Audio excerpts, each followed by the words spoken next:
Hey guys, Amir here from Boyke, USA.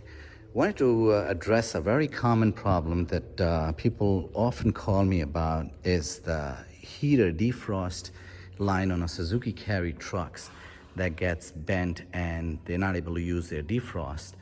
Here's a round shape 4-speed and a rectangular shape 5-speed trucks. Let me show you what the defrost cable is.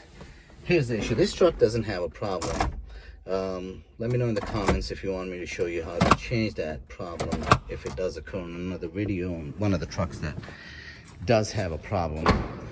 But here's what happens. There's a fan and heater. This changes the air, the temperature, and here's the knob that changes the flow of the direction of the air. So from defrost to the face. And what happens is there's a cable connected, which is here. Part number is here, I'll list it down. So what happens is this cable is connected on one end to the other end all the way down there. So right behind it, it's connected, and I'll make another video showing you how to change it if we have a truck that has that problem. But temporarily, let's say you're driving and it's raining and you need to use the defrost and this does get bent and you're not able to move the direction of it, you can manually do that right from here.